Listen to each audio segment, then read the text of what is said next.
most, speaking of that European influence, that those filmmakers, Adrien Brody's story, visually I see that influence a lot, and that must have been fun. It was a lot of fun. It was great because there are three different styles of stories here.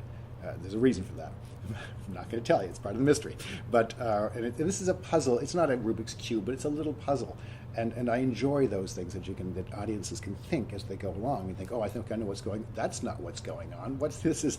Oh, and some people will think it's just three very simple love stories. Others will find other answers in it, and that's the enjoyment, I think, of it. And it's because I wanted to say at some point, okay. If this can't be happening, then what's happening? And make you come up with your own answers as to what's happening. And you plant those seeds. Plant them very early on, earlier than you actually probably noticed, because there's lots and lots of clues all the way through it, and then people know that going in, they're looking at the wrong clues. But it's fabulous. I really enjoyed doing that part. That must have been wonderful writing those. It was, and then shooting them and discovering them as I was shooting too. Don't know if you noticed the painting. We won't discuss it, but there's the painting as well. And there's little things that happen in the back of scenes. And you go, was that? No. You said when you were speaking to Mila Kunis that you thought she was too pretty. I thought she was totally wrong for the role. Originally, there was a period that Olivia Wilde wasn't going to be available. Because I cast her and Liam Neeson first, and there was a period Liam wasn't available. But luckily, we pushed, and his movie pushed, and there was a period where we thought she might not be available. So I called Mila, I called her agent, and said, would she consider doing this role? And she said, no, don't want that. What's this other role, this Julia character? And she hadn't read the script, and so I told her the story, and she said, oh, I want that. I said, no, you're way too young, you're way too beautiful, no. She said, let's have lunch and talk about it. And she came without makeup, and she came just as herself, and within 5 minutes went, oh, she has to play this character. She's perfect for it. Because often we do that. I did the same with Adrien Brody. If you get to know people, you think of them as they are. Adrien, very worldly. Women fall at his feet. He's a debonair and that. And I thought, well, he can't play this. He's never going to be chasing this impossible woman across, across the country. He's never going to. He's not that desperate of a man. And he said, Paul, I'm an actor. I can play this. And I went, oh, you're not only an actor, you're a brilliant actor. Absolutely, you can. So it's nice to challenge yourself often, because then the actors, you bring actors to roles that will really surprise you. And all of these actors are important, of course, all integral, but Liam, that needed to be Liam Neeson. I would have a hard time thinking of anybody else in that role. Hard to imagine. But there's a couple others that might have played it, but he was my first choice, and I'm so glad he was able to do it. Did he have a sort of leadership role on set as far as the young actors? The movie was shot in stages. I'd shoot a couple for 3 weeks, and another couple for 3 weeks, and another couple for 3 weeks. And so Liam didn't actually meet some of the actors on set. He was just usually him and Olivia. He didn't even meet Kim. She was on the phone. But certainly had a huge influence there, and because his presence is, he's Liam Neeson, and his by example, he leads. He's always prepared. He always knows what he's doing, and the chemistry between him and Olivia was they just leapt off the screen right from the beginning. It was kind of great. And very volatile. Yes, it defines the word internecine, that relationship. And after crafting for 2 years this and shuffling around this structure where you're playing puppet master with the audience and leading people and tricking them, how fun are the conversations with people after they've seen it? Oh, it's great because we had a great screening at Tribeca, the theater there, and a guy put his hand up and said, could you explain the ending to me with the women, etc.?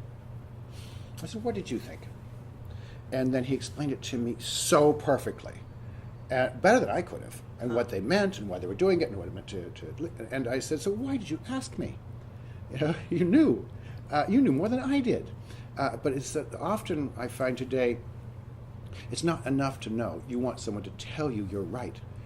because that's what we do in films today. We we underline everything. We put in uppercase and bold, and we tell you 2 or 3 times, and so you leave the theater knowing exactly what happened. Here, I want you to have those questions and come up with your own answers, and almost everyone gets it. There's some completely lost, but almost everyone figures it out if they're watching it. But they're often tentative about saying what they think it is. So hopefully, with their friends, they'll talk it through. But yeah, don't come see this movie alone. Bring a date, and hopefully a date and another couple. Yes. It's a date movie. Yeah, an interesting date movie. Yeah, it's a double date movie. You need 4 people to see this movie. And you have an interesting take on filmmakers having this visual style. Yeah, I don't think directors should have styles. I think movies should have styles. I think that the style has to come from the story. The style of Crash is very different than the style in The Valley of Ella, which is very different than The Next 3 Days or this. Any filmmaker, I think, who's worth his salt, looks at what the story is and says, okay, what are the tools to tell that story the best way I possibly can? And then from those tools comes style. But our job is not to say, look at me, I'm the director, and look at this fancy shot I just did. I mean, I love fancy shots, goes the next guy, but they better tell the story. And they better be in service of that. So I try to do this. I try to tell it as simply as possible, and on occasion, I get in my own way, and those shots usually never make it into the film. And when you see, movies that have this where the director's DNA is so plastered over the whole thing, do you go, oh, I know where you're going wrong here. You're at. It doesn't happen that often. But when I do see it, I find myself annoyed. I say, just tell the story. Yes, it's an interesting framing, but you have seen it in your last film, and so why are you doing it in this film? How is this film different than the last film? How is this story different? And I like style. I love style, and I love filmmakers with style. But as long as that style suits and serves the story, then I'm happy with it. You have in this film, that's interesting because in this film you have three stories. Yes. With different styles. Yes, exactly. So that must have been fun. It was a lot of fun. It was so much fun telling it that way. Were you thinking ahead, like when you wrote? Yeah. You said, "I want to have fun with my camera here. I'll write 3." Yes, I was. I not just with the camera, but I want with the style, with the colors, with with each city having its own identity, and some of that comes with the collaboration. I work with wonderful people. I work with Larry Bennett, my fabulous production designer, who's done 2 Best Picture winners, in Crash and The Artist, and I've worked with for almost 20 years now. In this case, I worked with Gianfilippo Corticelli, an amazing director of photography who'd done all Sergio Castellito's films. Don't Move, No To Movere, all these great movies. And so when you're working with artists, you have to be open to what they bring as well. And finally, I started by asking you about these questions. Did you find answers, and if not, what's your view on relationships now? I am a hopeful cynic. I'm a cynical optimist. I found some answers for myself. But probably just more questions. And did you find some answers during the production or writing? Yeah. Okay. All the way through, you find little glimpses of this is the way you should probably do it. Take this risk. I mean, it's really about the risks you take and how much you're willing to risk. The more you're willing to risk, the more likely you are that you'll love and be loved. And the less you're likely to risk, the less.